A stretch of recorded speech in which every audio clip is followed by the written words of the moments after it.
Okay, ladies and gentlemen, we are here this evening. Good evening, good afternoon, good morning. Depends the part of the globe you are following us from, and this moment we want to talk about this. A program would have bring up yesterday, but issues beyond our own control couldn't allow us to get that done. But we're here once again because we need to get this topic trashed out so that people will, understand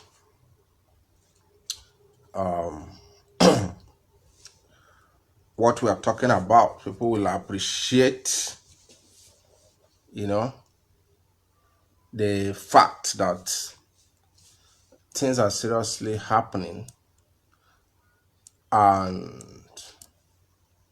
most people tend not to really understand that things are really happening. And that is exactly what we want to discuss this evening. We want to talk about it. We want to bring it to limelight so that people will appreciate, not just only appreciate, people will get access to the real happening. Because when one is not informed, he's deformed. No two ways about it. But when you understand what actually is happening, when you understand things that are playing out within your environment, you will now have a sound precautionary measure to checkmate all those, threats around. And that is exactly what we are going to look at this moment. But before we go ahead, I would love to confirm from you if you're receiving us loud and clear. If you're receiving us loud and clear, if I'm coming out loud, very, very important, we will understand that. If I'm coming out loud and clear, then we'll have no other option than to proceed to get the whole thing, analyze this moment. Very, very important. So you confirm from us, from your own end, if we are, if you're receiving us the army loud, has arrested over 400 suspects. If you're receiving us loud and clear, then if you're getting doubt, yes, okay, we'll now move ahead. So we are talking about the ongoing Islamization, the ongoing jihad that is just happening around the places, and it's been a worry not just to those who are inhabiting the geographical expression known as Nigeria. It's been a threat to the world. It's been a threat to humanity. It's been a threat to even divinity. Not necessarily a threat to divinity anyway, because nothing can be a threat to divinity. But what we are trying to say is that the ongoing jihad, the ongoing Islamization, the ongoing Fulanization is a reality. It's just a reality. It is a reality. And it's not just happen like that. It's not something that just one could say it just happened like that. No, it has a lot of connectivities, and those connectivities are the thing we are going to try as much as possible this evening to give you a factual presentation, a factual evidences of letting you know what is coming from where, so that you will understand that there is nothing coincidental in the whole development you're seeing in Nigeria. There's nothing accidental. Everything is happening as planned, and that is just it. That is just the way it is. So I said something. I talked about, if you read the topic we are discussing this evening, we are talking about Sudan and Nigeria. And what actually is the correlation? But I will tell you, we are not here this evening to discuss similarities only. We are here to expose to you, to your eyes, the propeller, the strong propeller that is projecting the whole Islamization agenda you're seeing happening in Nigeria.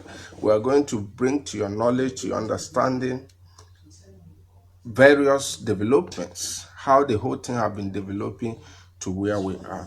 You would agree with me that Sudan have been, in fact, I'm taking time to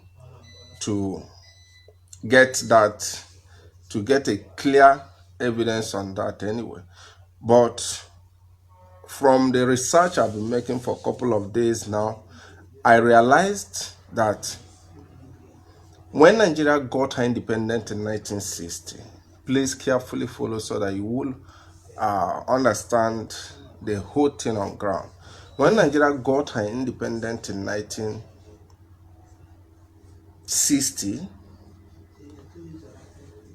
the first place she opened her foreign mission is in UK. And the second place she opened her foreign mission is in US. And of course, arguably, the third place she opened her foreign mission is Sudan. I repeat, immediately Nigeria got her independence, the first place she opened her foreign mission is in UK, followed by US, then Sudan. Now, equally important for me to let you know that the opening of Nigeria foreign mission in UK, which was the first one, was as a result of colonial affiliation. UK being, the mother of Nigeria, for the fact that she colonized Nigeria. So we could as well see sense for the, place of UK as the first choice of Nigeria foreign mission. Now, the second place being US. We understand that as of 1960, in fact, after the end of the Second World War, US became a hegemon. US became a major player in international politics. And as such, any country that wants assistance from US would as well rush and open foreign mission in US. So that is justified, that we can as well say US foreign mission being the second choice of Nigeria foreign mission is as a result of economic and defense purposes. One can arguably, stretch on that line. Now, why is Sudan the third? That is a question each and every one of us we answer ourselves at this moment. Why did Nigeria choose Sudan as the third destination for our foreign mission? And the answer of this question is all we are going to dwell throughout this program, so that you understand that the game you're seeing today, what you're seeing today, never started today. What you're seeing happening today, the Islamization, the jihad, whether they told you they are terrorists or not, the truth remains that they are all jihad. They work in understanding. You understand me? So why did Nigeria choose Sudan as the third foreign mission destination? This is what we are going to ask. First of all, I want to tell you that Sudan and Nigeria have almost the same composition, in the sense that Sudan is not, I'm talking about the old Sudan, not necessarily the new, where we have Sudan and South Sudan. I'm talking about the old Sudan, when South Sudan have not, gotten their independence out of Sudan. I'm talking about the old Sudan before 2005. So, now, Sudan, Nigeria chose Sudan as a third destination of her foreign mission because of religious purpose. Most Nigerian Muslims, I said most, I didn't say few, I didn't say some, most Nigerian Muslim scholars or Muslim fanatics, they all trained in Sudan. Sudan have been a destination for, sponsorship, for scholarly exposure, for fanaticism exposure of Muslims in Africa. Sudan is known for funding a lot of jihadist group. Call it Al-Qaeda. Most of us don't know that even Sudan have in their midst, once had in their midst, once accommodated hospitably Osama bin Laden. Yes, go and make a research. So Sudan was chosen by the post-independent Nigerian elites, especially from the north, because they have been driving the foreign policy on religious ground, because most of them are products of Sudan. They went there to be exposed on jihad. They went there to be exposed on how to be, Muslim clerics. So they have been going to Sudan, and they only go there on training as soldiers of Islam. That's why there is no core Muslim that have not passed through Sudan. That is just the way it is. There is no core Muslim, whether IBB, whether Asari Dukubo, whether you call it the late Yusuf of Boko Haram, whether you call them, just mention them. They were once students in Sudan. So that is how Sudan have influenced a lot of, reasoning pattern of most Muslims you have in Nigeria. So what have they learned in Sudan? Because I told you most of Nigeria's Muslim clerics or fanatics have gone to Sudan to learn. Sudan has been a place, because Sudan have a lot of Muslim groups.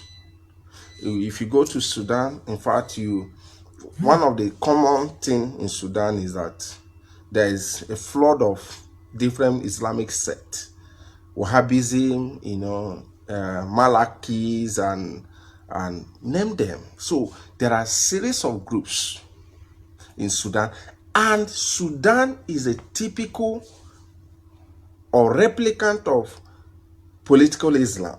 Because in Sudan, let me tell you one thing. What failed in Sudan is what they are trying to see if they can achieve in Nigeria. Because something happened in Sudan, but it failed.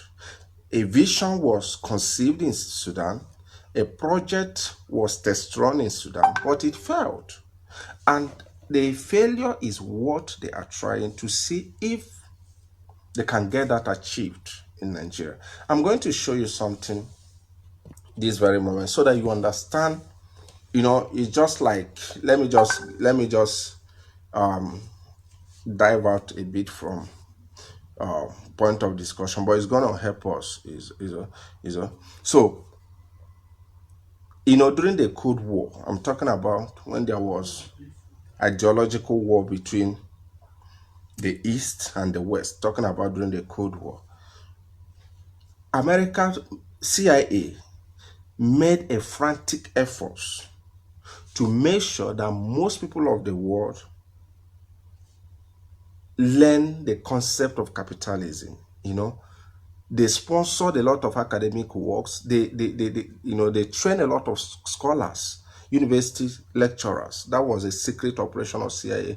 They trained a lot of secret university lecturers, trained a lot of public opinion makers, social commentators to think towards capitalism. And the defunct USSR was equally secretly,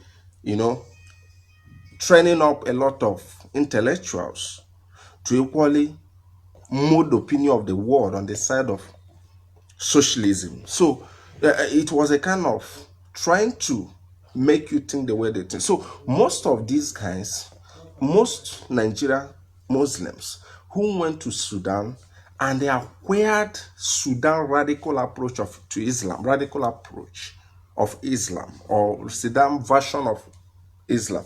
When they came back here, they want to replicate,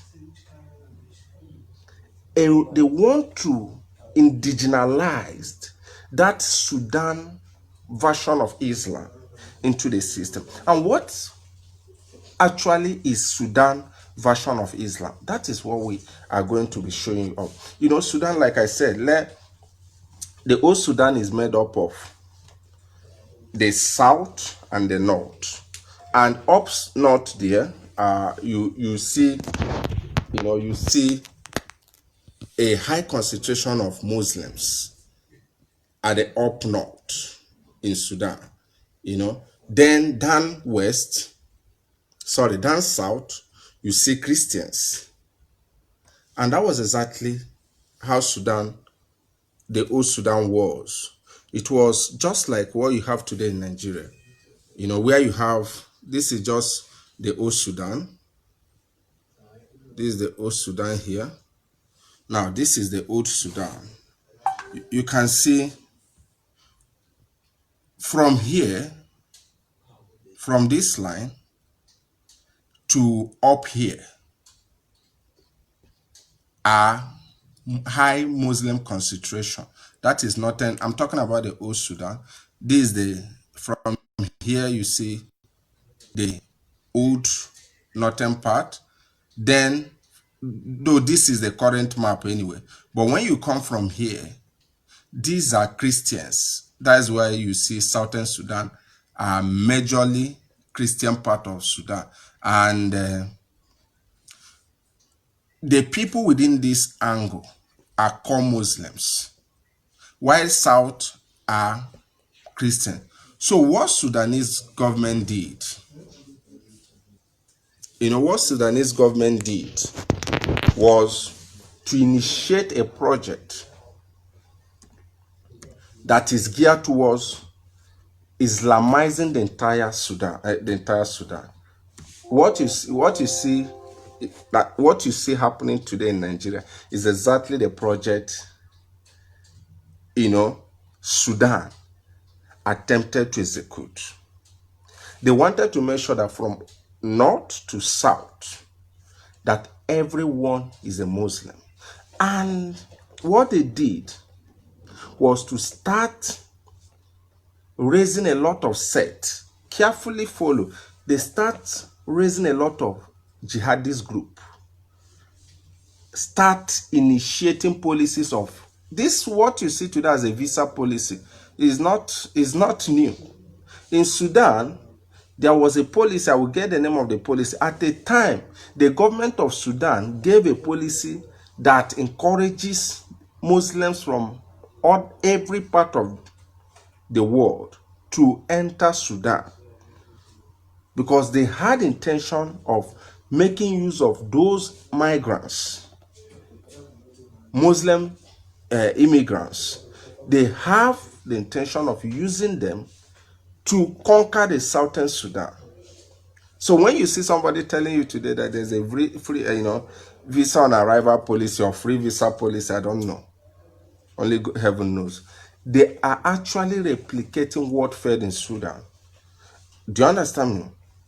So exactly what failed in Sudan is what they are, putting off frantic effort to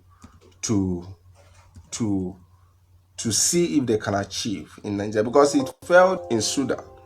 The world was watching them in their madness. At a point, America came up and said, no, it failed. But what did they do? That project has failed. What they want to do is to see, because a lot of Nigerians, Muslims, including the top government officials, were all students, Sudanese, Nigerian students who got trained in Sudan. So They are in government because we're talking about political Islam. They are in government. They are trying to implement what they learned in Sudan. The vision of, they are trying to get a vision of Islamizing the entire continent. And that is what they are struggling to do. It is not, let nobody deceive you that the government is not aware of all these things. They know. The government of Sudan did it deliberately, and the government of today. That's why we are going to read similar policies we saw in Sudan that the present government is seriously implementing. So let's look at some of. We're going to look at the report of Dr. Suleiman Bado. Dr. Suleiman Bado he has dwelled extensively in research on Sudan, on Islam in Sudan. He's a scholar, and in fact, he has an international reputation as a result of his tireless effort to write on Sudan and the spread, the spread of Islam. Let's see what the man said in this one of his quotation. Now, look at what he said. He said, historically, the Sudanese regime had ties to international terrorist actors like Al-Qaeda and Hamas in the 1990s, which promoted jihad.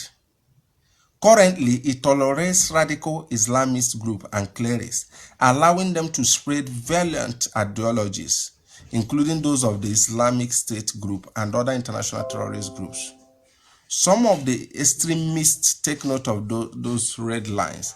It says some of the extremist groups that the regime allows to operate freely in Sudan are involved in recruiting followers within Sudan for international terrorist groups such as Al-Qaeda, the Islamic State group, Boko Haram actively in several countries in West and Central Africa, and the Somalia Al-Shabaab group.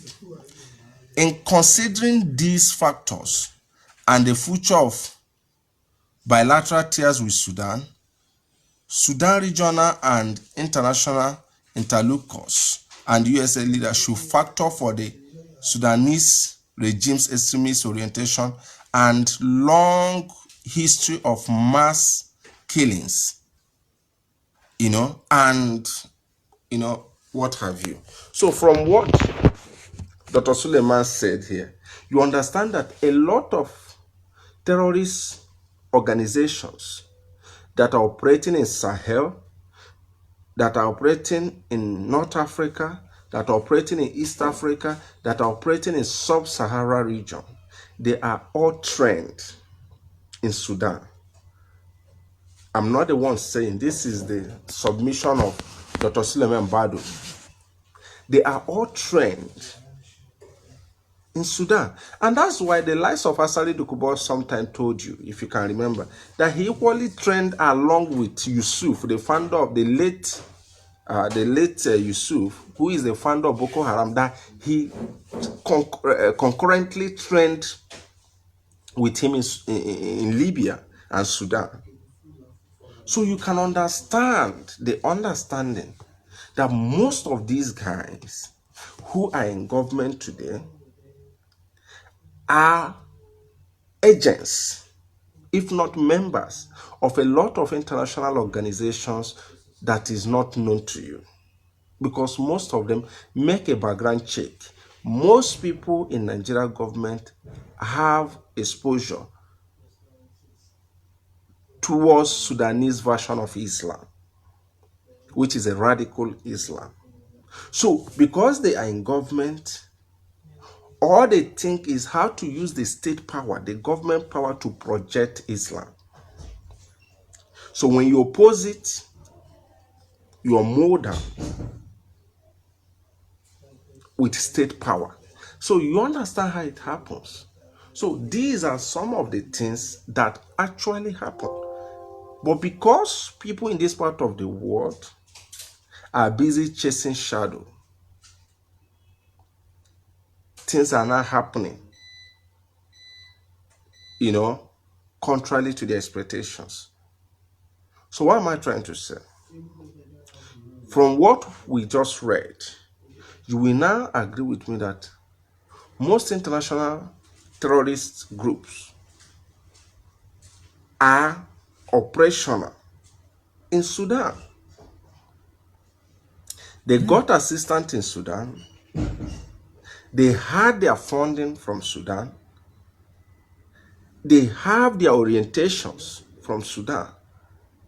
And somehow,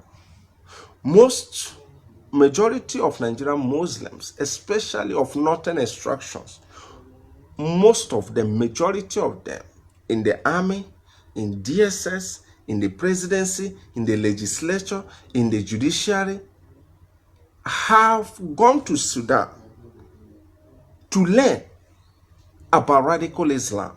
And no wonder you see them today, government, even those in the judiciary, are calling for Sharia, because they understand how Sudan wanted to Islamize the entire Sudanese until the war stood up and stopped them, So let's see some of the crimes of Sudan, which is still happening today.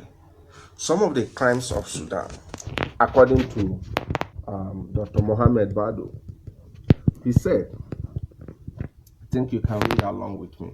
He said, at this pivotal time, the regime attacks on Christians have included the demolition of multiple churches. Demolition, one of the approach of Sudanese government against Christians was demolition of churches, and you can see that happening. Let me say something about that. Demolition of churches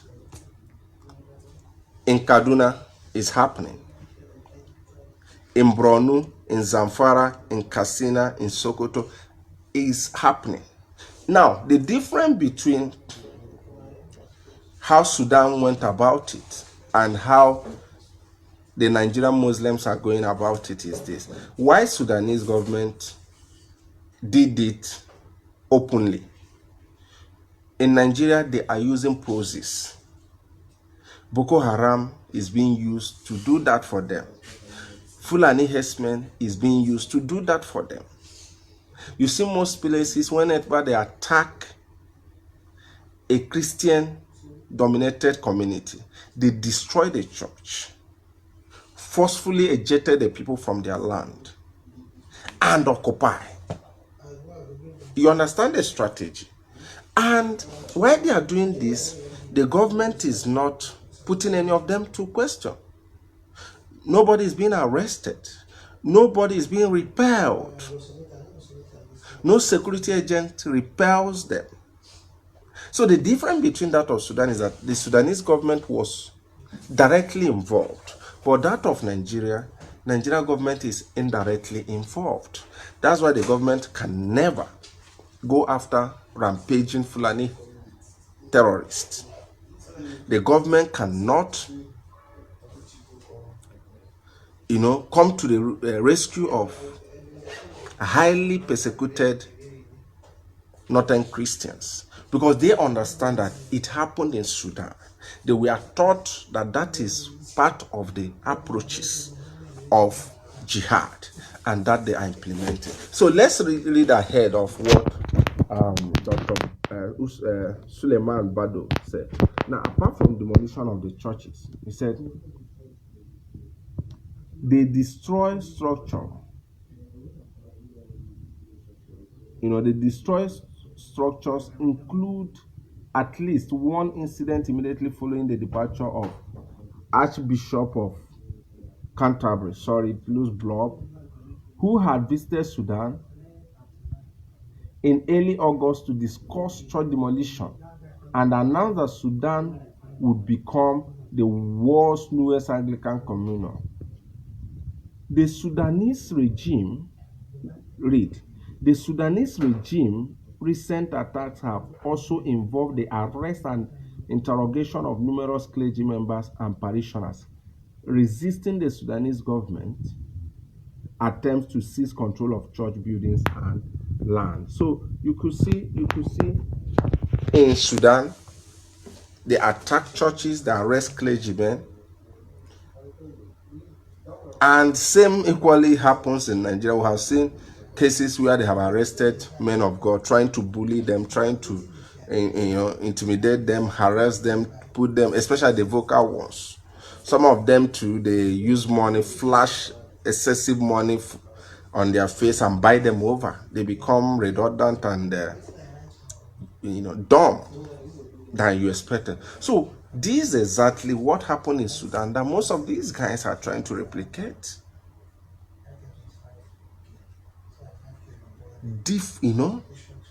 They went to Sudan and learned a concept how jihad ought to be pursued, and that is exactly what they are doing today. It's not a coincidence. It has nothing to do with the end of the world for some of the gullible Christians. This is a strategy at hand. Let me shock you. Do you know that in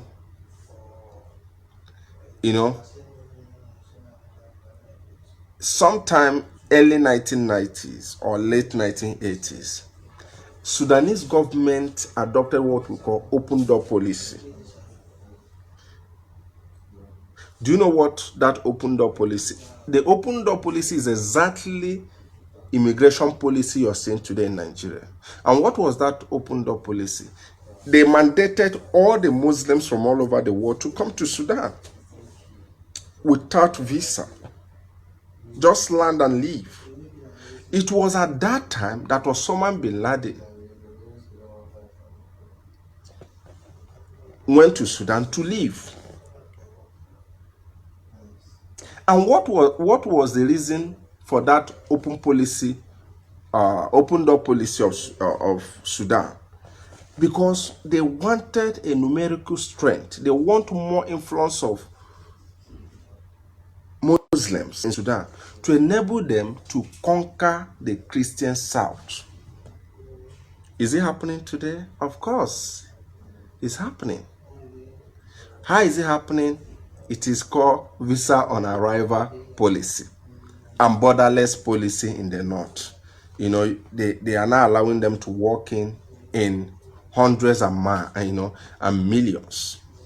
So it's not new. They learned it in Sudan. Let me show you what Dr. Suleiman Bado said about the open door policy of Sudan, so that you will understand that nothing is new. Now look at what he said. He said, starting in the early 1990s, different Salafist groups began to make their presence felt in Sudan. In the wake of the application of the open door policy that the regime of President al-Bashir introduced shortly after taking over in mid-1989. Under that policy, the regime welcomed to Sudan, among other extremist groups from the Arab Muslim world, Osama bin Laden and hundreds of his battle-hardened supporters, the Arab Afghans, after the 1992 to 1996 phase of civil conflict in Afghanistan. Do you now understand what actually is happening? So when you see what is happening, somebody saying that they can come, the borders are open in the north, is not new. Sudan did it. They learned that. It's called open door policy. It was implemented in Sudan, and that paved way to the influence of a lot of terrorists from Afghanistan, from Pakistan, including Osama bin Laden. Osama bin Laden used that opportunity of that open door policy to enter Sudan and hatched a lot of terrorist plans against Israel, against United States, and against Western societies. And today, same is being done in Nigeria. Do you know what? A lot of terrorists are finding their ways to Nigeria through the policy, the current open door policy of Nigeria, which is a replication of what these guys saw in Sudan. That will pave way for influx of terrorists in Nigeria, and you might be gullible not to accept this or see it as one of those talk shows or whatever. Do you know that same decision fine-tuned America's decision to stop visa issuance to Nigerians? Because organized societies are not stupid. They understand the impact of the open door policy as being operational in Nigeria. They understand that terrorists can, in order to undo American homeland security system, that the terrorist might fly to Nigeria, from Nigeria, and go into America to attack them. So what America did is to cut short. They are not stupid. So with what you're seeing today, because al-Bashir's government, the ousted al-Bashir's government, adopted that policy with intention of, having a lot of jihadists to come in to help them and conquer the southern Sudanese, who are Christians. So he needed more hands. And today, that is exactly what is playing out. Somebody needs more hands in Nigeria in order to unleash hell on the non-Muslim Southerners. So that is how it has been happening. Why are we saying this to you? Why are we making you to have this knowledge? So that you will understand what is playing out. You will understand that if you don't guide yourself with knowledge, if you don't understand the various techniques playing out, you'll just be fooled, and it will destroy you. Because what you need at this moment is knowledge. Because the enemy is already advancing. Very, very important. So let's see something. Thank you, Mazi Cletus Jr.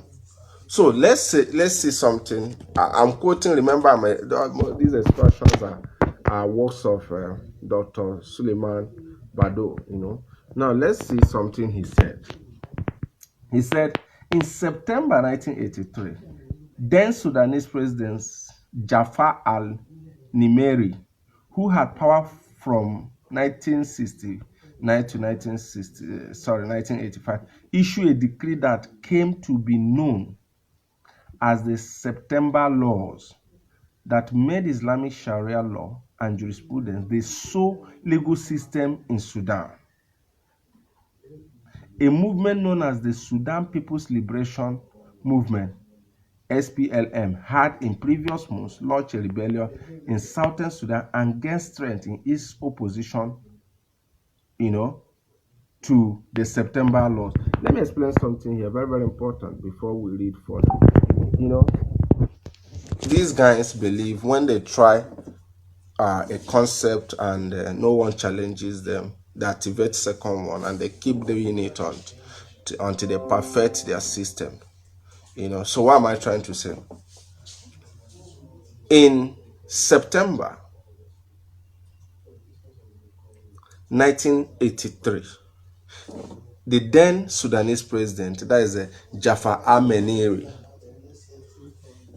decided to initiate this. Remember, Sudan I'm talking about is the old Sudan, and the old Sudan you see, the northerners are Muslims, the southerners are Christians, and he initiated that the only law that will govern the country will be Sharia. You understand me? And what happened? The southern Sudanese, who are Christians, rebel. They form a rebel group known as Southern People's Liberation Movement, because they could not tolerate it. Now, look at one amazing thing. I think we have a lot to learn from these people. the southern Sudanese who are Christians, when September laws were formed, which see Sharia as the only legal system in Sudan, the old Sudan. Now, the Christians in Sudan never prayed only. They never demonstrated only. What did they do? They formed a rebel group. And if you read further, you will discover that SPLM, it is the rebel group that succeeded, in, removing Southern Sudan from Old Sudan. And today they are an independent country, Christian independent country. And mind you, these people you see are not pagans. They are Christians. They didn't only pray. They didn't only protest or do a walk of prayer, as some persons said that is the best thing to do. They formed a militia group because they understood the barbaric nature of their brothers in the north. They formed a front to withstand and oppose their madness. And did it pave way for them? Yes, it did. Yes,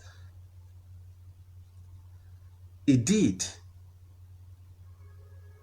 Through that rebellion posture or front, South Sudan got her independence. Now, when they posed, let me show you something. When the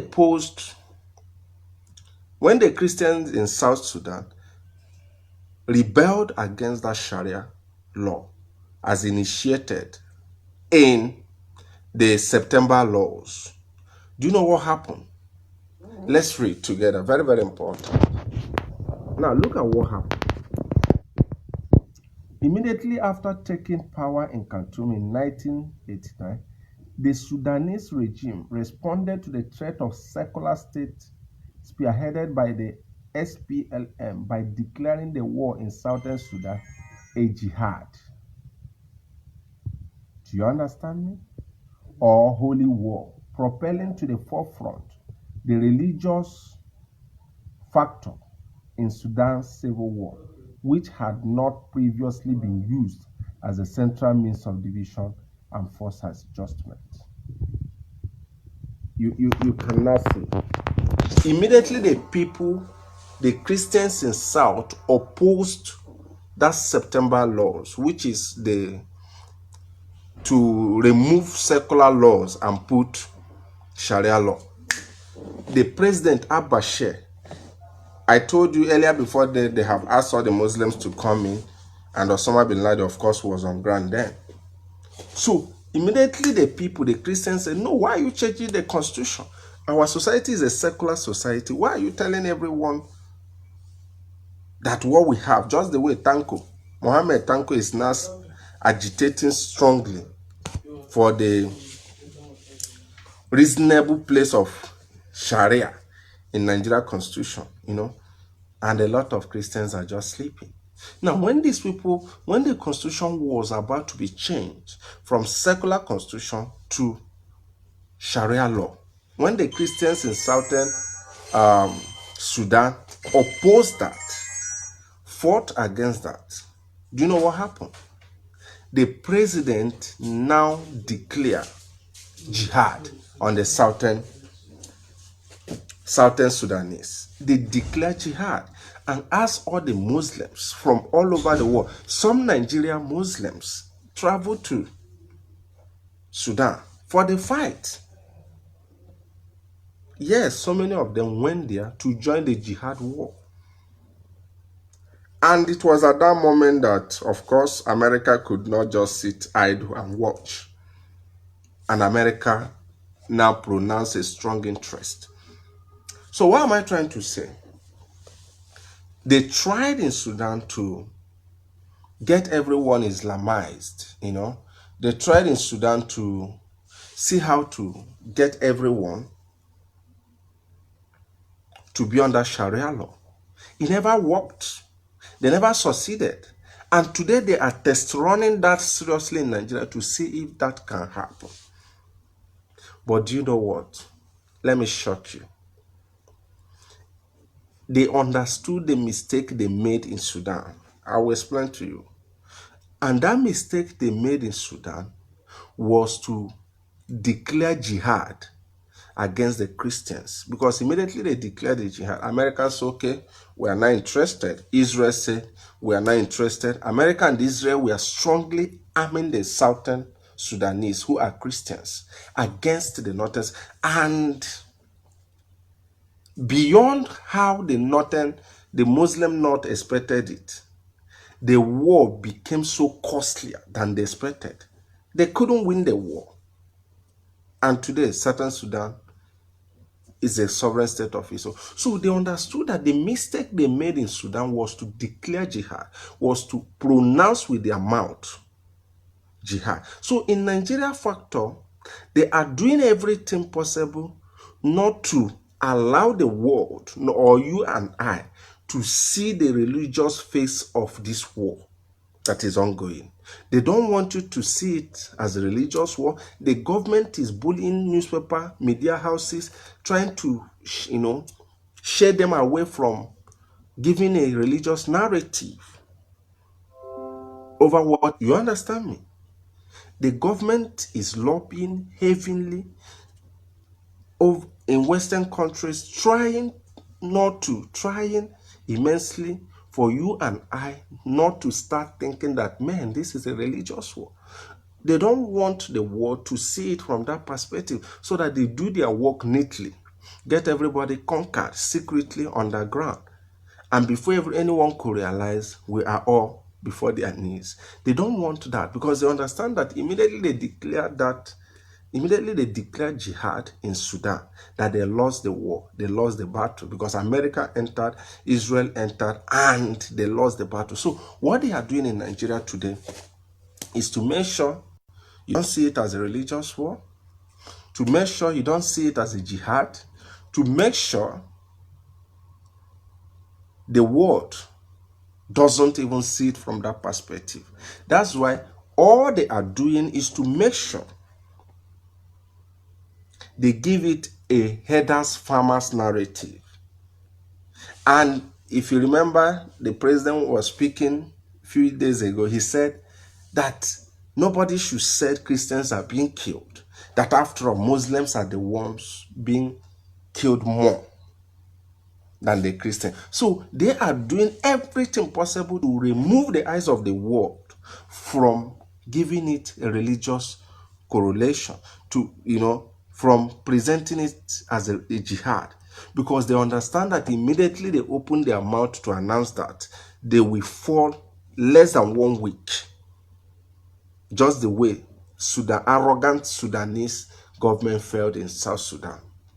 So they understand that. So they are now working on your pastors, on your reverend fathers, on your so-called Christian Association of Nigeria, trying to make them to talk less, paying huge amount of bribe to a lot of your so-called GOs and all this, to make sure nobody talks about religious face of the battle, which is the real face of the ongoing crisis, ongoing killings in Nigeria. Check places they are killing people in North, they are killing in Christian-dominated areas, not in Muslim-dominated areas.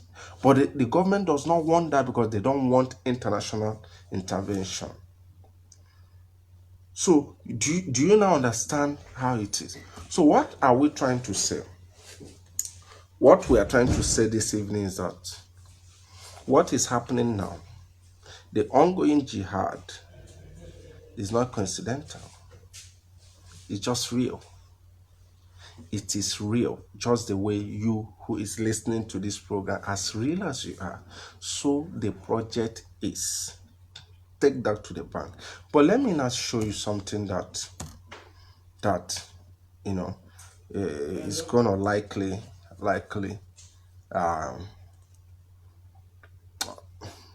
presumably where the whole thing is going to land. Let me say this.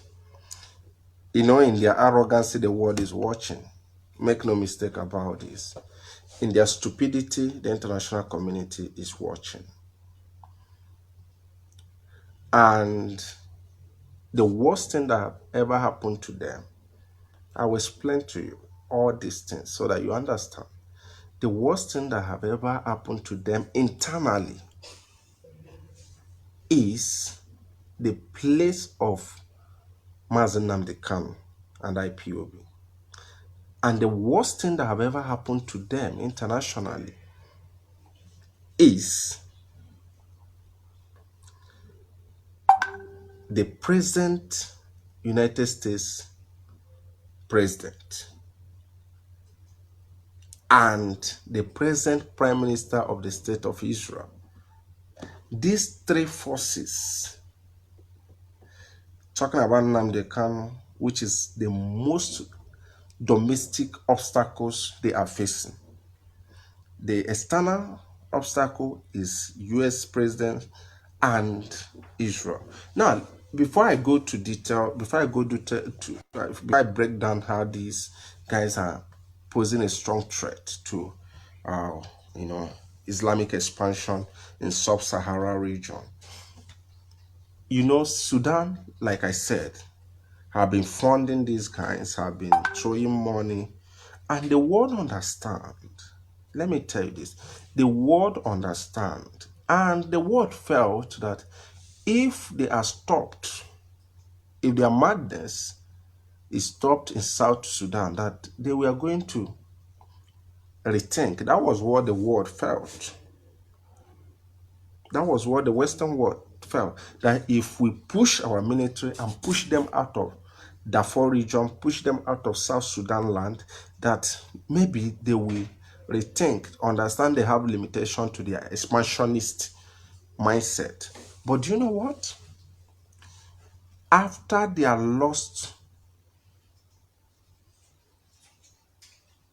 on South Sudan, al-Bashir, the former president of Sudan, never gave up. The various Muslim or Islamic groups in Sudan who are exporting terrorism all over the world never gave up. They were still disturbing Eritrea. In Somalia, they were still funding Al-Shabaab. In Nigeria, they were still funding. Abasha's government was still funding Boko Haram, flooding arms all over the Sahel. The world felt, oh, this man has not learnt his lesson in South Sudan. Do you know what? They started planning for his removal, and you know how that happened, and Abasha was removed. And you will understand how strong, how influential Sudan is in the mind of Nigerian Muslims. When Abasha came to Nigeria, he was under international criminal court arrest warrant. Do you know that Nigerian government snubbed Americans' plea for his arrest? Because he felt at home. You know, he was afraid traveling outside Sudan because he felt Interpol could arrest him for him to go and answer the crimes against humanity which he committed in Darfur region and other parts of South Sudan. So he was very careful not to travel. But when it came to him traveling to Nigeria, he came because he understood that in Nigeria he will feel at home. Because there are a lot of Nigerian Muslims who are under the influence of Sudanese clerics. So what the world did, hence he refused to learn his lesson in South Sudan. The world not think about his removal. And today his removal. Of course, his removal affected a lot of things to Nigeria because he has been a life wire at which Nigeria Jihad have been funded, sponsored, and given a lot of, access to equipments. Yes, I'm talking about Abasha's regime.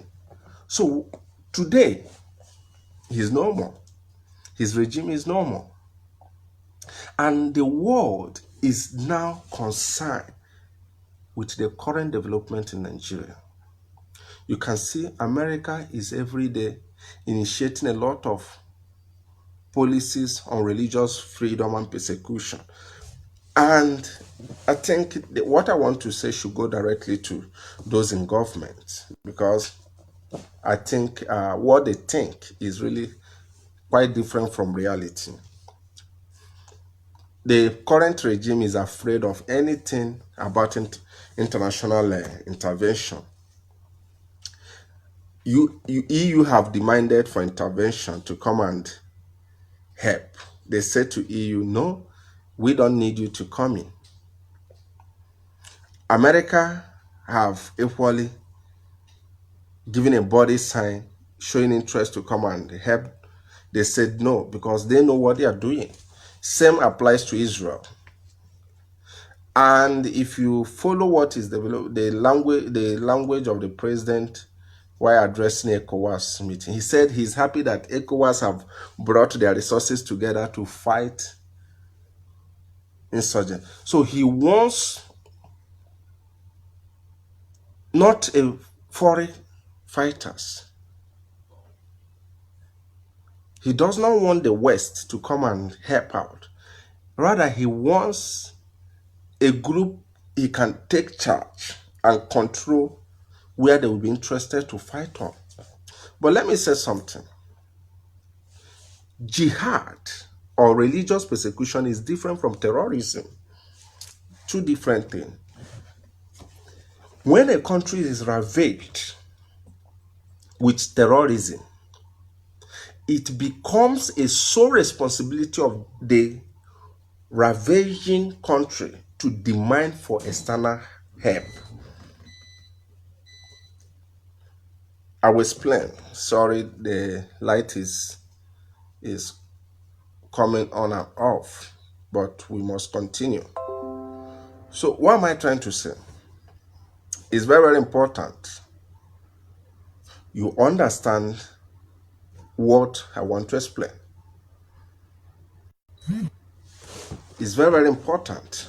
When a country is ravaged by terrorism, that country can decide to say, okay, I want to manage it by myself. I want to handle the situation by myself. I mean, when that country is ravaged with terrorism. For instance, in Philippines, for those of you who are viewing from Philippines, Filipinos government is facing terrorism in one part of Philippines, and they are the ones fighting it. Country B cannot say, Philippines, we are coming to fight your terrorist challenge. Same applies to other countries that are facing terrorism. So when a country is, being ravaged by terrorism, that country can make it a domestic affair. And no country can come and say, I must come and help you and fight. No, excuse me. It's a domestic affair in most cases, like places I have cited. But when that problem is not terrorism, but a religious persecution, is no longer a domestic problem of a host country. It becomes an international problem, because United Nations Charter, United Nations articles demands for international responsibility wherever there is a religious persecution. So in Nigeria's case, Nigeria understands that if she keeps saying that Boko Haram, Fulani militia, that is activities of bandits listed, that the world will not be much interested to intervene, and no country can come and intervene in another country to fight bandits or terrorists, except that country say, come and help. No country can do that. So Nigeria is trying to say, No, it's not. It's a banditry. It's activities of the bandits. It's activities of the terrorists. So EU, if you want to come to our rescue, just send us money, or probably give us some arms. You understand me? US, if you're interested, send us money to fight it. They understand that any day that the ongoing jihad is seen as a religious persecution, America needs not to obtain permission from Nigeria to intervene. Under international law, America have the right, which we know as responsibility to protect, to intervene and protect the religious persecuted people. And that's why America understands that jihad is ongoing in Nigeria. America understands that the more they delay, the more things are damaging. And that's why in Trump's meeting, I wish I could get that clip. In Trump's meeting, it was made explicitly to the Nigerian president by Trump of, the ongoing persecution of Christians. Trump told him explicitly when the president visited United States. On joint press statement, Trump said that religious persecution, the persecution of Christians in Nigeria cannot be tolerated. Sharply, the president wanted to counter that by saying there is no religious persecution, that Christians are not persecuted. Rather, it was farmers, herders clash. So they are doing everything possible because they understood the mistake they made in Sudan by declaring jihad. They are doing everything to make sure that this ongoing jihad is not giving religious face. Because when that happens, America, the Western world, the international community have the mandate, the right to start bombing without even looking at the concept of sovereignty. Because at that moment, under the law of responsibility to protect, has been, drafted by Canada, America cannot enter without, that's their rubbish protocol and their permission seeking. And that's why America understands what is happening. If you follow what America is doing currently, America is doing everything humanly possible to make the world understand that what is happening in Nigeria is not terrorism, rather religious persecution. So, do you know what is happening? Having been exposed, when Nasrallah now realized that America have really understood what is happening, when Asrokuna realized that damage is done, that their secret is open, as a result of a lot of campaign Mazenam Dekali is carrying out, a lot of campaigns IPOBians are carrying out. Do you know what Asrok did? They are now coming back to do some homeworks. And what is that homeworks? As I speak to you, they will be meeting a lot of Christian bodies, meeting a lot of,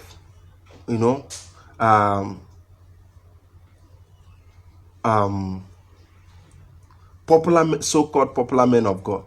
They will start lobbying them and said, give a press statement that what is happening is not religious persecution. If you listened a few days ago, a group called Northern Calm was saying that people should talk less so that the activities of the criminals will not divide Christians and Muslims who are living peacefully. So there is a heavy underground work, internal work, domestic work. Sorry, the light is coming on and off, but we must continue. So there's a heavy lobbying, there's a heavy pressure for those at home, Christians at home, to start speaking to America that we are fine, no, nobody is persecuting us, nobody is killing us, all is well. And If that is done, believe you me, that will be the worst experience Christians in Nigeria will ever see. Because American government is playing the card of religion persecution, which automatically gives them the right to come in and protect the religious oppressed. And we know that nobody can stop them. It doesn't matter whether what I'm saying is in line or not. Hold your opinion to yourself. The truth remains, they must intervene. It must. Washington, D.C. is heavily playing that card. State Department, right? Department of State is strongly playing that card. And a lot of people are beginning to see it from that angle, religious persecution.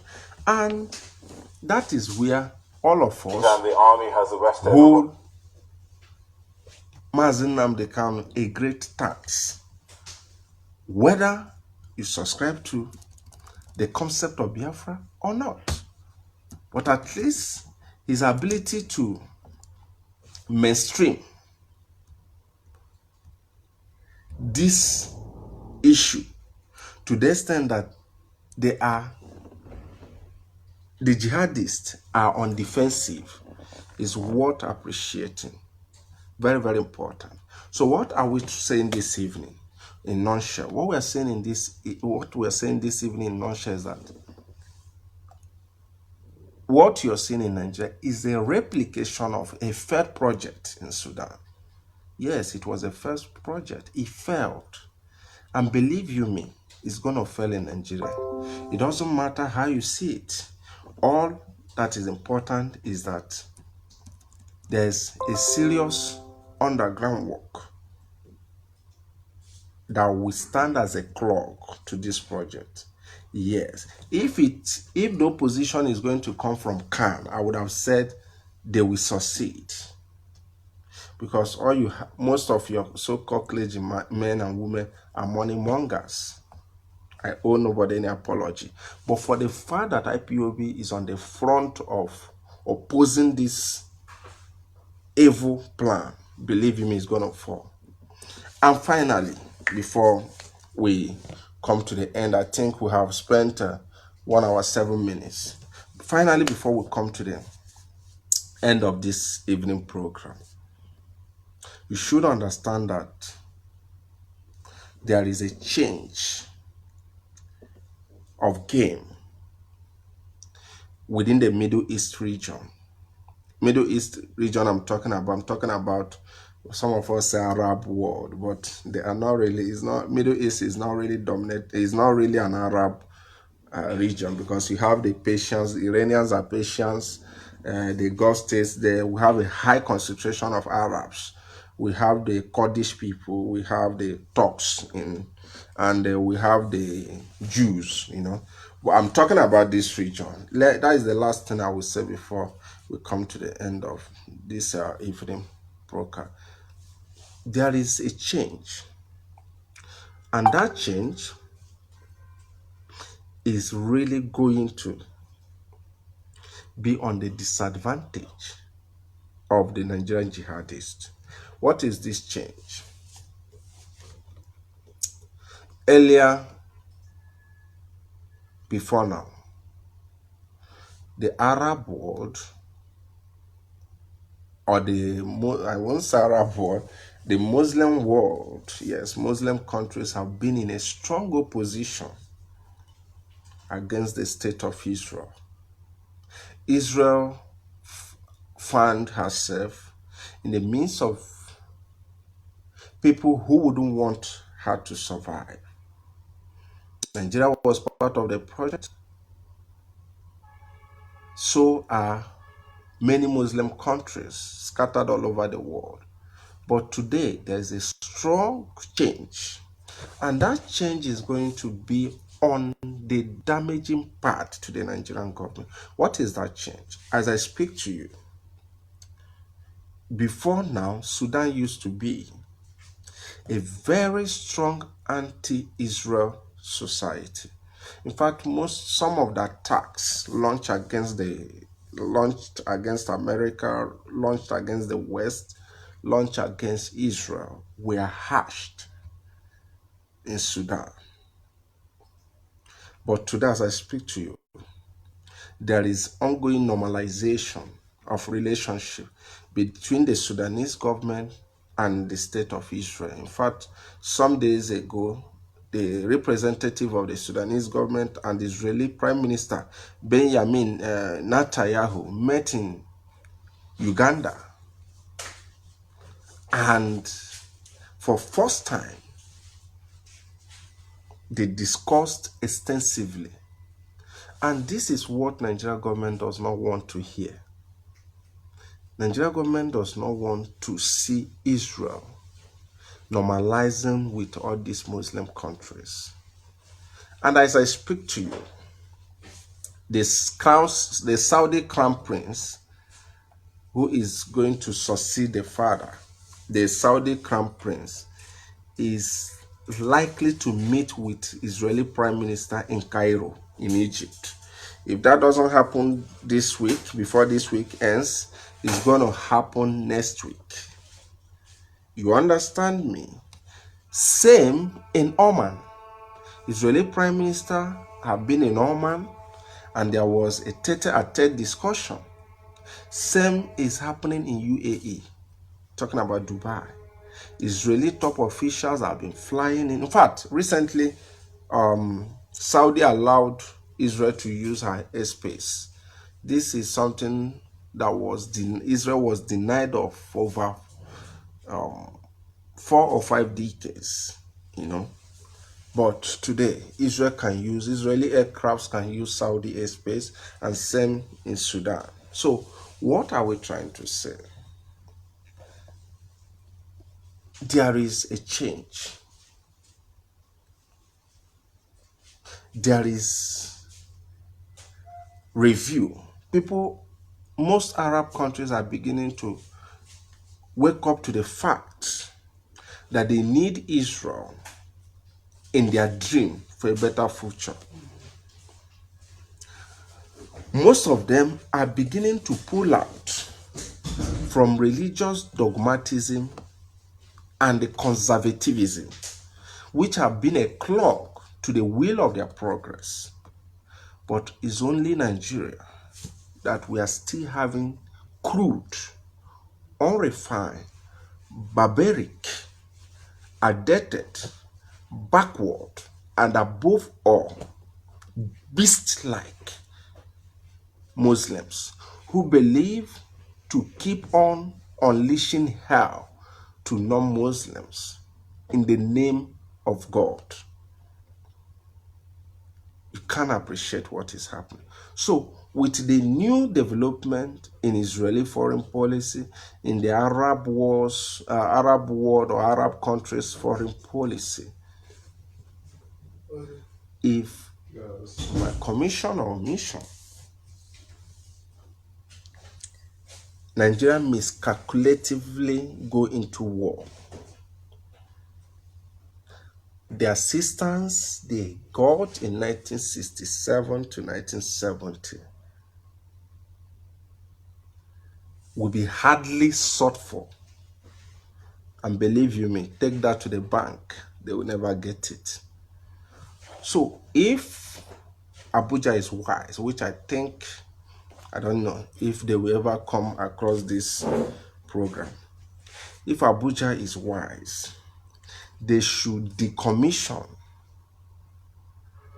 any iota of thought of war with any part of the contraption that is considering self-determination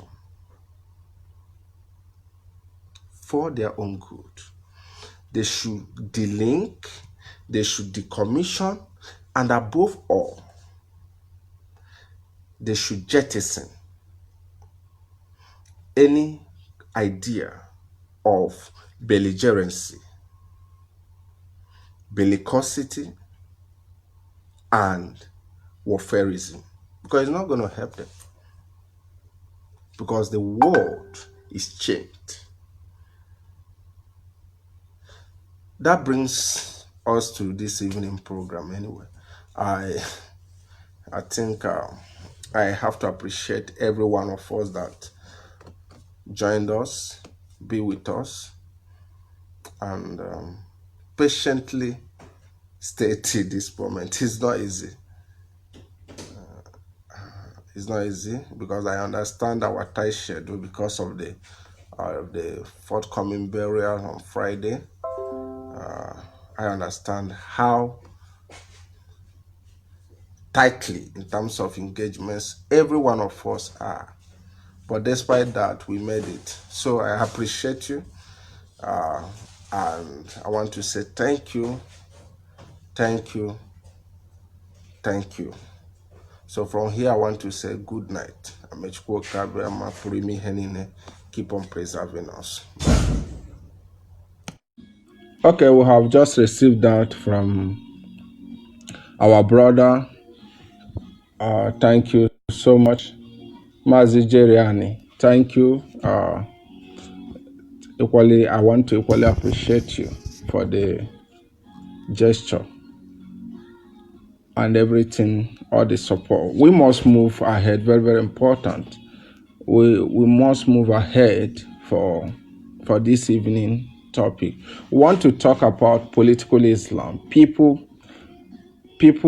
Some people most times have not really taken time to study Islam from political dimension. People see Islam from religious faith, and that has been a great disservice we have done to ourselves as a people, because we have ended up,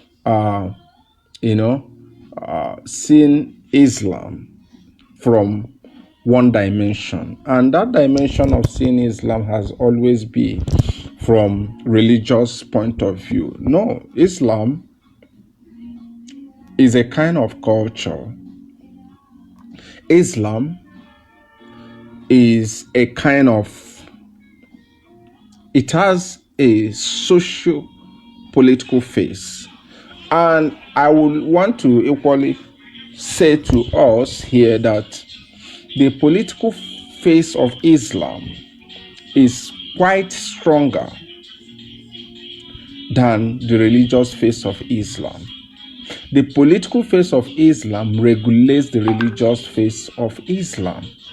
And that is why every state where you see footprint of Islam, there's always strong pursuit, there's always strong pressure, there's always strong plans to make sure that what is seen as a religious Islam is transformed and transcended into political Islam. Because they understand in the Muslim world or in the Islamic world, there is this understanding that for the society, for any Islamic society to be fully controlled, that Muslims should, so this understanding exists that for smooth running of Islamic faith in any society, that the Muslims should pursue for political powers. And that's how it works. In Saudi Arabia, that's why you see most Muslim countries, including Nigeria, try to run a theocratic system of governance. Not democracy. Even when you give them democracy, or when they claim they have embraced democracy, they try as much as possible to re-engineer that democracy from Western version of democracy to Islamic version of democracy.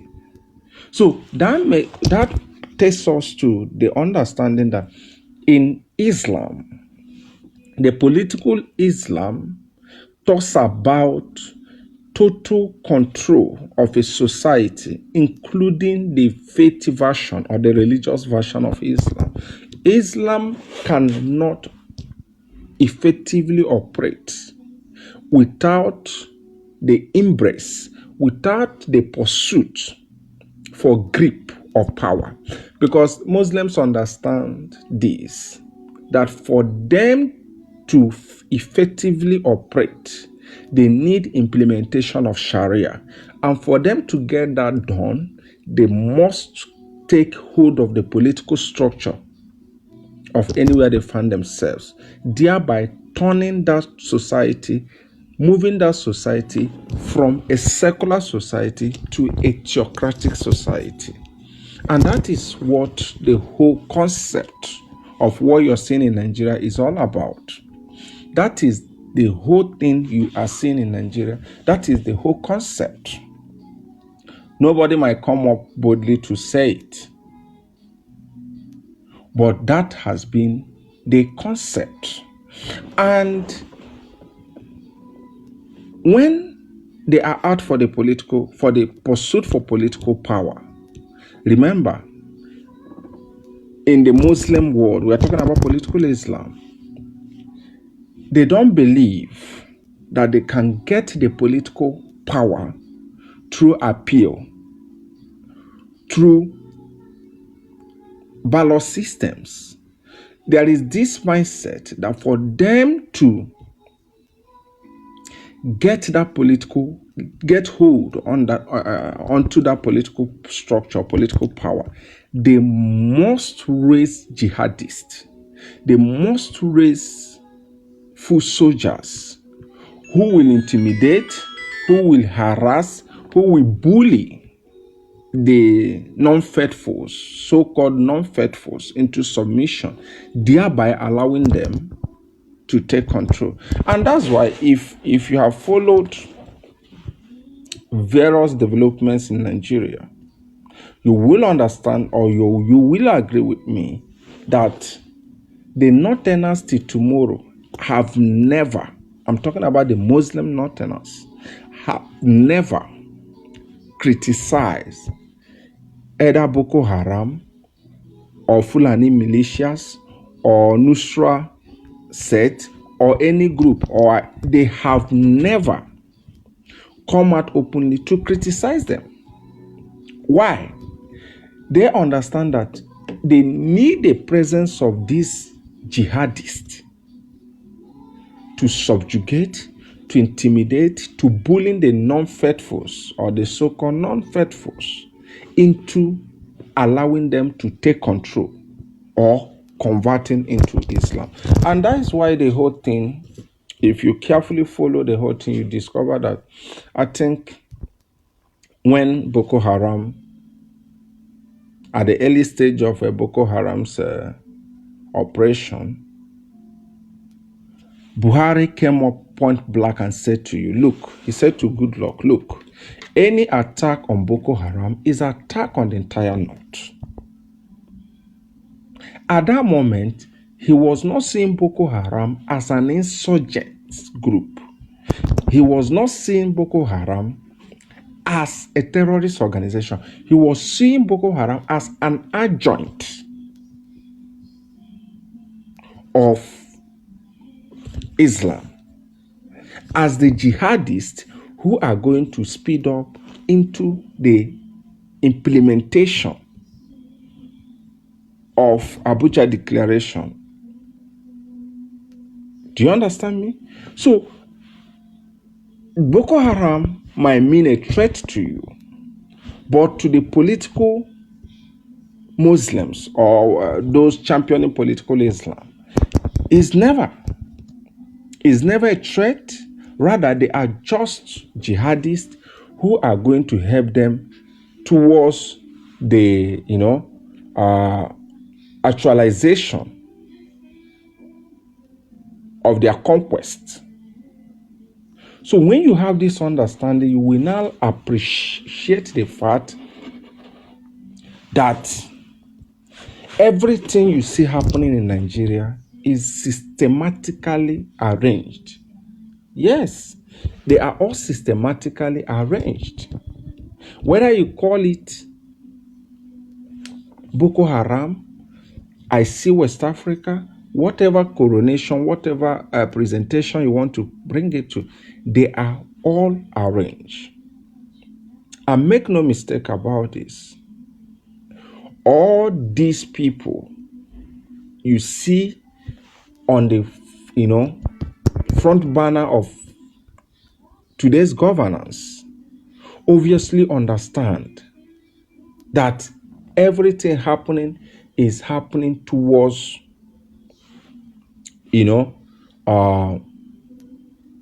promotion, consolidation of Islamic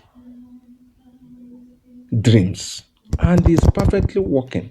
Let me show us something about the Abuja Declaration, so that we can maybe from there, Abuja Declaration of 1989. Let's see something. Most of us might have heard about Abuja Declaration, but we've not taken time to read about it, to understand what actually transpired in that event. Abuja Declaration of 1989. The whole thing you're seeing today is well planned. There is nothing coincidental. Whether you see the Fulanese rampaging, whether you see the Boko Haram, whether you see all forms of sects, Islamic sect, about more than seven of them, none of them is a brainchild of coincidence. They are all part of a dream of the Muslim world. They are all parts and parcel of the project known as Abuja Declaration of 1989. And I think it's something you can as well go to. It's something you can easily go to, go to Wikipedia and type Abuja Declaration. There is nothing so big about it. So if you go to Wikipedia and type Abuja Declaration, you will see it. So when you read, if you read on this Abuja Declaration of 1989, you will understand that what you're seeing in Nigeria today is pure plan. Not plan anyway. The plan have been made. It has been sealed in Abuja Declaration of 1989. And if you follow up, if you have taken a study of the conference, the declaration, declaration of that conference, you would agree with me that they are just playing out the script.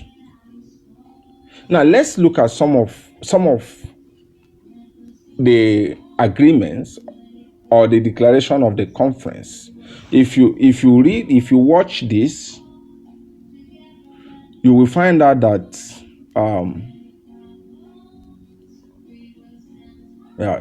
now this is declaration implementation. Now in the Abuja Declaration, it was agreed that they noted that Muslims in Africa have been deprived of rights to be governed under Sharia law, and they should strengthen their struggle to reinstate it. That one of the communique, or one of the agreement reached in Abuja Declaration of 1989 is that they said they observed that Muslims have been deprived of rights to be governed under Sharia law, and they should strengthen their struggle to reinstate it.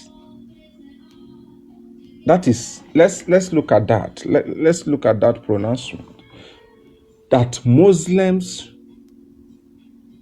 should strengthen themselves to reinstate Sharia law. This was a meeting that was done in 1989.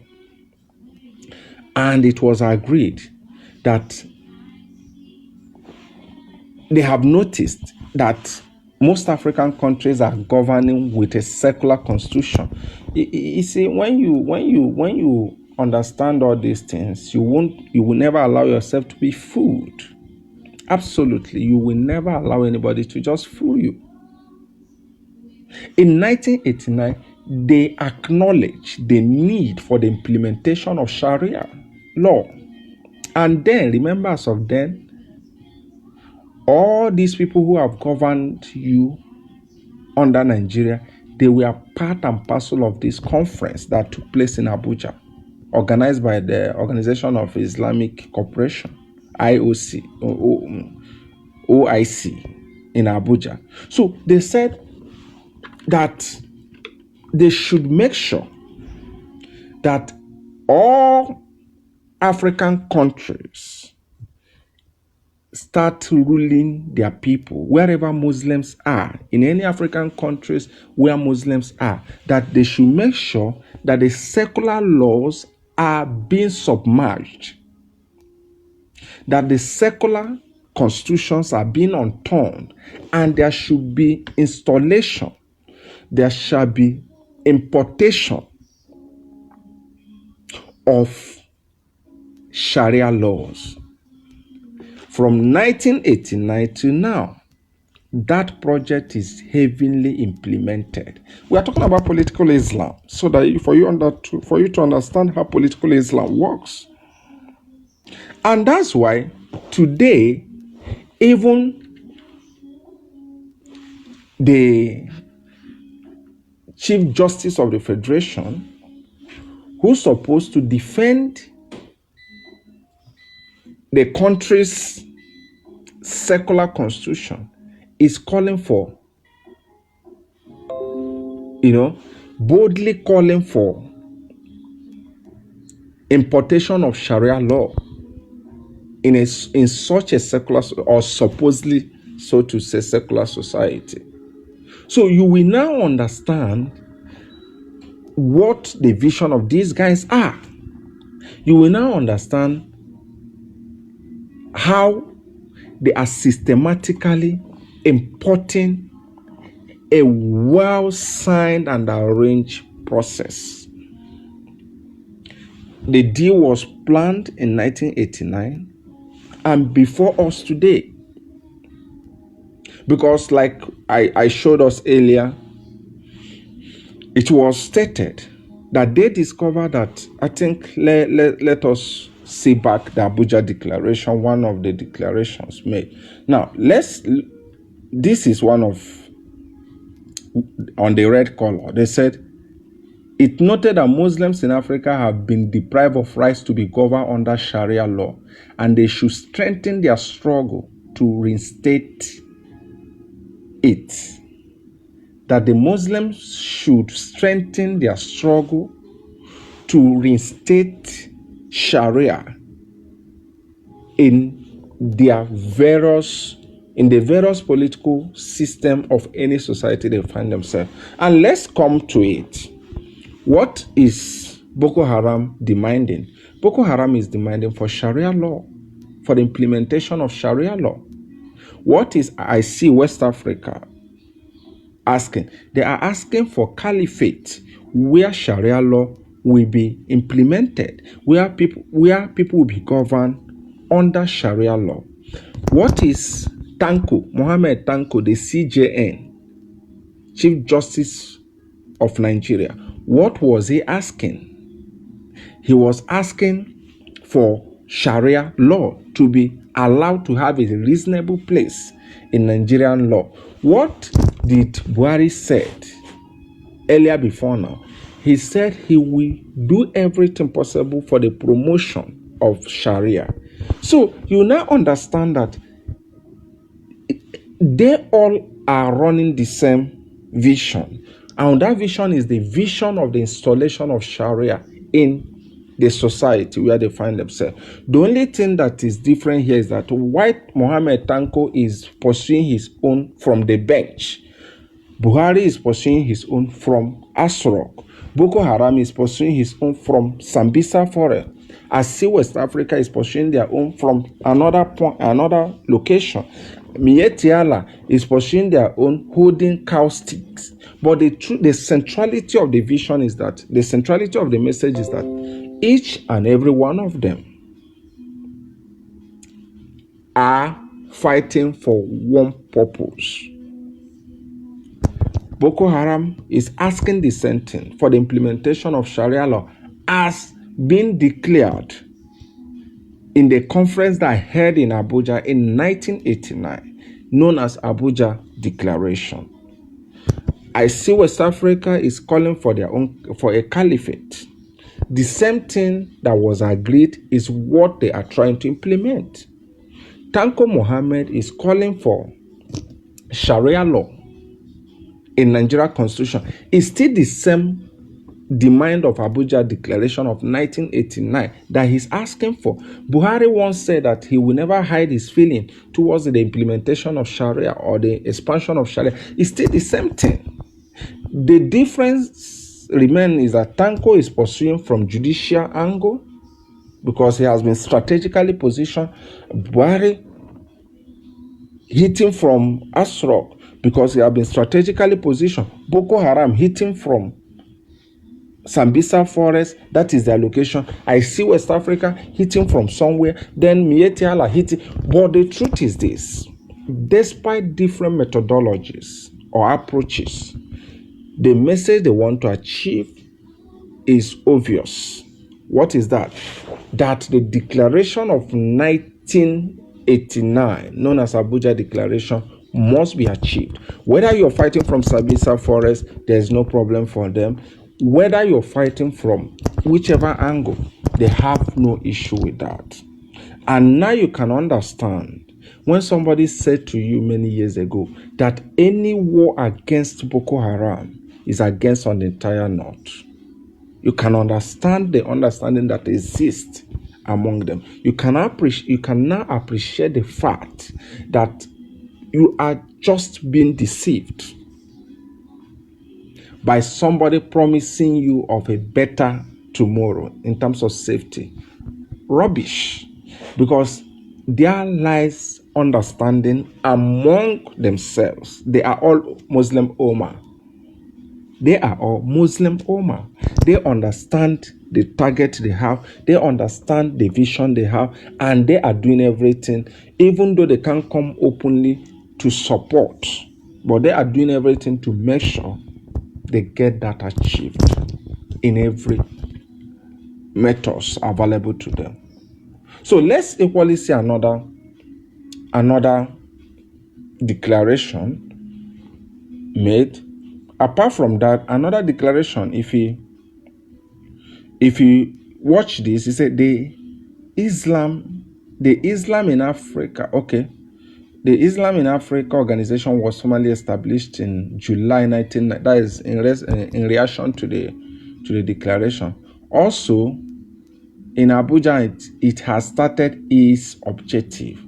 So you now understand immediately that Nigeria was the first to allow her soil to be used to launch the Islam in Africa in 1991.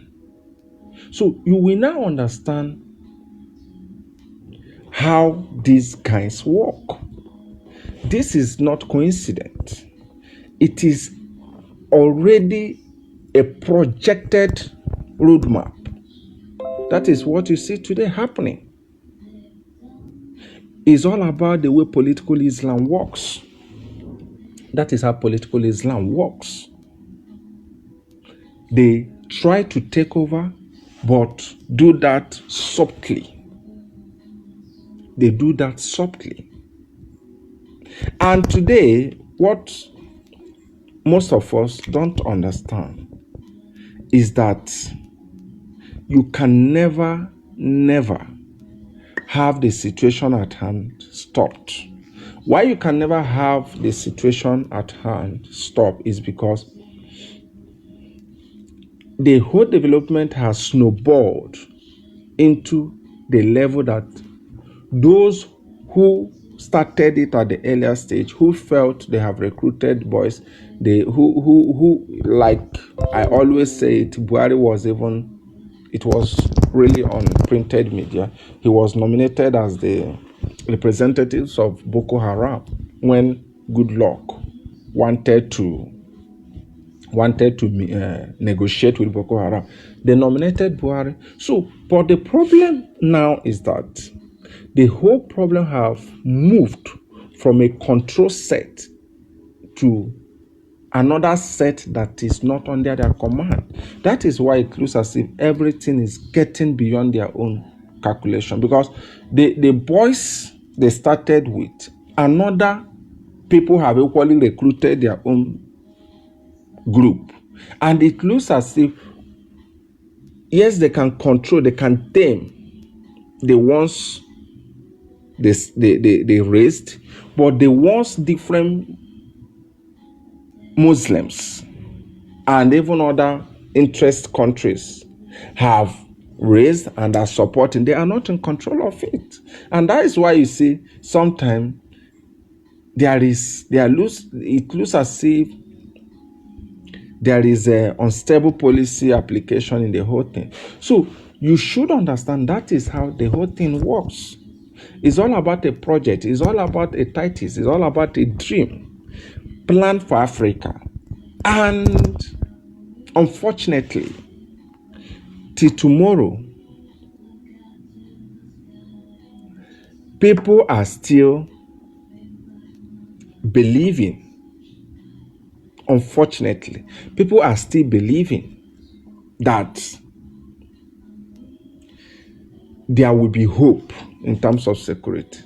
There will never be hope, because it's all about religious war. It's all about being supported by political Islam. It's all about this whole thing is being given a nod. Ask yourself a question. Just ask yourself a question. That the military will suffer and catch some Boko Haram members in the battlefield. In the battlefield, they did not.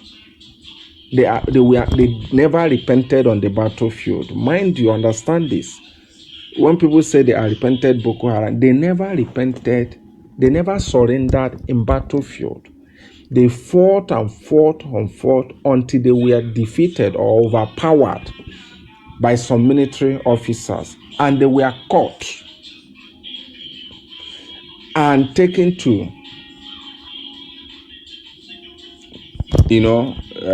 detention places, whatever you call it. They were not even prosecuted. They were not even taken to court. And somebody said, okay, we have rehabilitated them within few months or few years, and say we have rehabilitated them and they are repented Boko Haram. Somebody that never even repented in the battlefield, he fought until he was overpowered.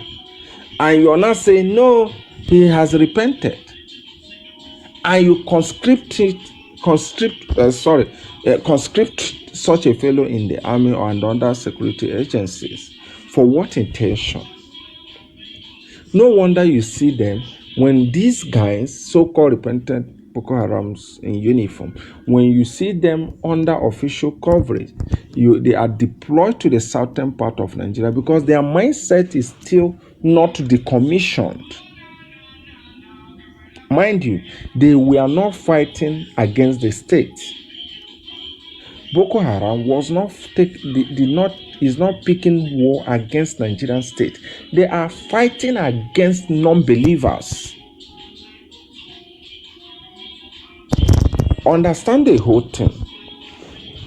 Every Boko Haram member, including Shakal, is not fighting against Nigerian state. No, they are fighting against non-believers. And who are these non-believers? The non-Muslims. And when you get them, you say you have rehabilitated them. What did you rehabilitate their mind from? Did you rehabilitate their mind from the hatred they have on Christians to loving Christians?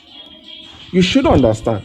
But what they keep telling you that we have rehabilitated them, what is rehabilitated? We have rehabilitated them to surrender their arms against Nigeria state. But from Adam, they were not fighting against Nigerian state. They are jihadists. And jihadists fight against non-Muslims, not against the state itself. So when you say you have rehabilitated them, how many pastors did you use to work on their mind? How many clergymen from non-Muslim side spoke to them and made them to see the need to love other non-Muslims? You never did that. No international pastor you consulted, no international clergyman you consulted, and you say they are rehabilitated. Are they rehabilitated from the hatred, from the, ingrained hatred on Christians, to loving Christians? And that's why when they say they are rehabilitated, when you see them, some of them who are ex-Boko Haram members, so to say, if you see them in Biafra land, you see them shooting people anyhow, because nobody removed the core value they have, the core belief they have, that Christians must be killed, non-Muslims must be mowed down. Nobody removed that. When you say rehabilitation, you never extended your rehabilitation towards them loving non-believers, so to say. So you can now understand the whole process. You can now understand the whole thing. There's something I really want to make us to understand here, and that will do us a great service. In Islam, one of the way Islam thrives is through deception. In fact, it is agreed in Quran encourages Muslims to lie to non-Muslims. Quran encourages Muslims to deceive non-Muslims. It's never a sin for Muslims to lie to non-Muslims. It's never a sin. It's never a sin in Islam. It's never a sin in Quran for a Muslim to deceive non-Muslim. And that is exactly what Nigerian Muslims are using, including the present government, because they understand Quran did not stop them. Quran did not discourage them from lying to you and I. And that's why they can lie to you. It's never a sin. That thing that is in Quran that empowers them to lie to you is called taqiyya. Taqiyya in Islam simply means lying to non-Muslims. You understand me? Islam permits taqiyya. Islam permits taqiyya. And taqiyya simply means lying, deceiving non-Muslims. You understand me? So, when you see them lying to you, it's never a sin. When you see them deceiving you, it's never a sin. Because Islam encourages, Quran encourages a Muslim to lie to you. And that's why this government will keep on lying to you. It's never a sin. It's never a sin and will never be held against them. Okay, let's take a look at this short video. Very, very important, so that you understand how it works in Islam. Let's see. I'd like to talk to you about what I find a fascinating topic. That is the topic of Islamic ethics. And in particular, a part of Islamic ethics which are called sacred deception, or taqiyya, Taqiyya. Let me give you a few ethical rules that come from the Hadith. A Muslim doesn't cheat another Muslim in business. A Muslim doesn't kill another Muslim.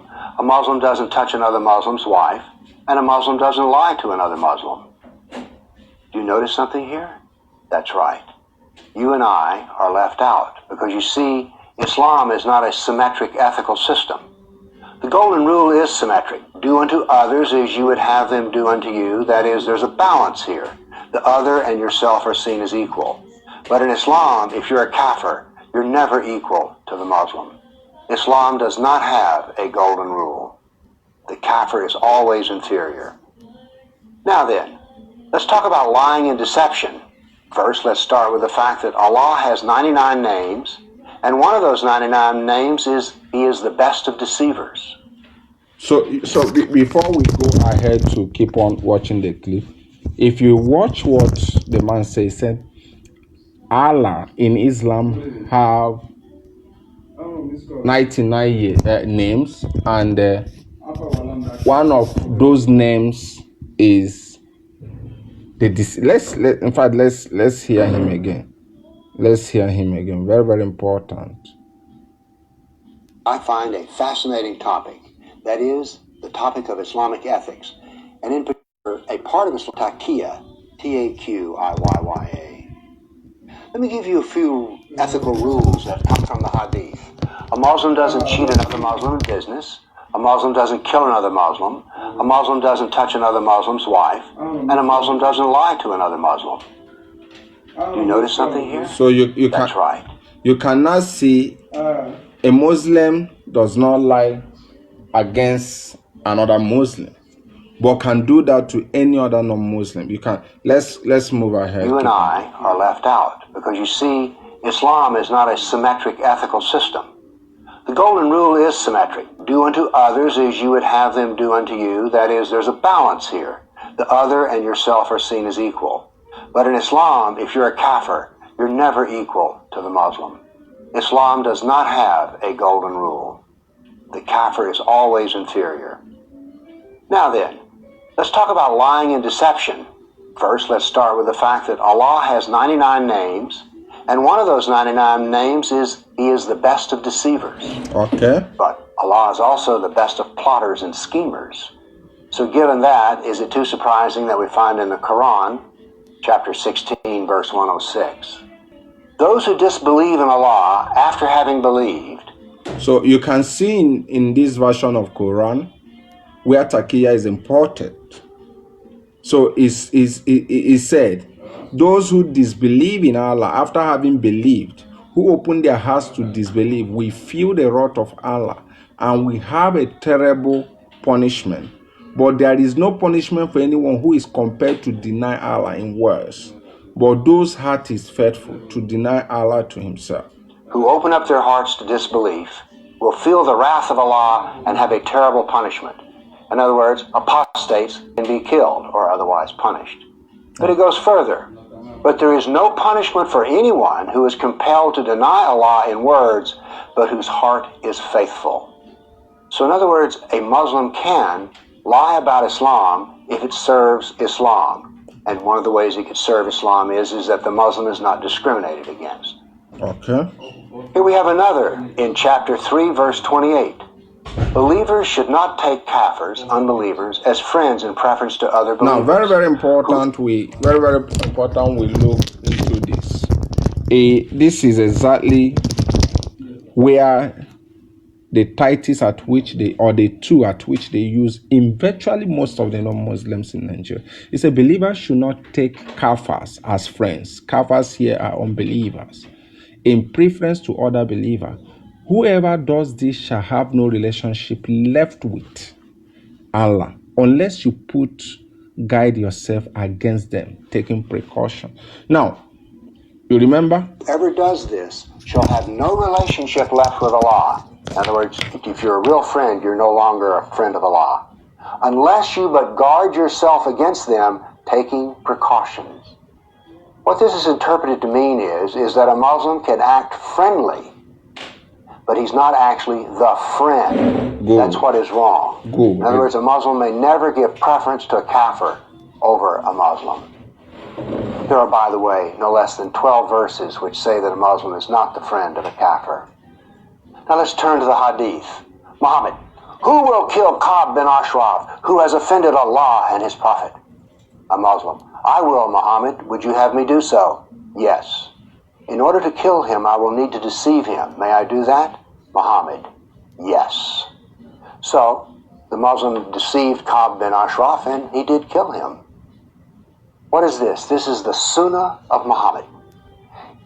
Good. I took time to play that clip so that we can understand what I'm talking about. So Taqiyya in Islam encourages a Muslim to lie to non-Muslim. It's never a sin. It's never against the Quran. Never stand against it. So you understand. That's why they could lie to you. And remember, from what we just watched, a portion of the Quran was quoted where even the Quran does not permit a believer or a Muslim to have a kafir as a friend, to have a non-Muslim as a friend. But he said, except you're having that, even when you have him, you will have him as a friend deceptively, not taking him as a real friend. And that's exactly what is playing out. These guys understand, they understand every single thing happening. So what am I trying to say? When they tell you, like some of the southern politicians or Biafran politicians, they keep telling you that, see, you are our friend, we are going to do this for you. And because they are kafirs, they cannot be taken as friends. They are friends within that time of deception. Not for future, not for anything. It's written in Quran, they are encouraged to lie to non-Muslims. They are encouraged not to take them as real friends. And that's why you see they keep on using some of these flavors and dumping them. And that's why they keep on lying to you, because it's not sin for Lai Mohammed to lie to you. It's never a sin for the rest of them to lie to you. It's never a sin for them in the military to lie to you, because they understand that the Quran holds them not on those things. It's called Taqiyya. Taqiyya simply means lying to non-believer. It's never a sin. So what are we trying to say? This is what we call political Islam. This is how Islam functions politically.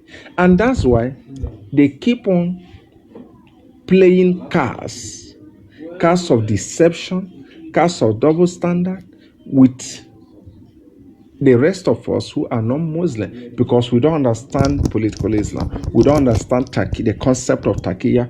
We don't understand the concept of, Allah admonishing them not to take kafirs, non-believers, too close to their heart. We don't understand all this process. We don't understand all the whole concept. We don't understand all these things. And that's why they work on you anyhow. That's why they could promise the Yorubas presidency 2023. They could promise same thing to the Middle Beltans. They could promise it to the Southeast. They could promise it to the South Side. They could promise them one position, one seat. They could promise one seat to those they believe they are not worthy to be told the truth. Those they believe that Taqiyya is meant for them. And of course, I explained to you also what Taqiyya means. And mind you, even to the Yoruba Muslims, Taqiyya is equally expected to be meted on them, because the Fulanis believe that aside their own stock, any non-Fulani Muslim is never Muslim. That has been the belief system. So they can even extend Taqiyya to the Yoruba Muslims. It doesn't make sense. It doesn't hold them anything. And that's exactly what is happening. Taqiyya is ongoing. They have used it for a long time. They are still using it today. Every kafir or every non-believer, non-Muslim, is not taken as a serious friend. And that's why Joseph Kali is suffering what he's suffering today. All the rest of them used, and those who have equally allowed themselves to be used today against their people. That is why they will bleed tomorrow. Because they understand, as far as Islam is concerned, you are just a tool. An unbeliever who made himself available as a tool to be used against the rest of unbelievers. So that is the whole concept of political Islam, and that is why we must be sensitive. That is why we must guide our heart, we must guide ourselves, because deception is part of Islam. And from the short clip we watch, is obvious. So I want to thank everyone who joined us. I think we'll be bringing this on series, making this known to our people so that our people will understand the political Islam, how it's working in Nigeria, how it's being championed, and how useless and helpless all of us are without a sound knowledge for this. Very, very important. So I want to thank you for joining us this evening, and say Mechko Kabiyama preserve us and keep us going. From here, I want to say good night.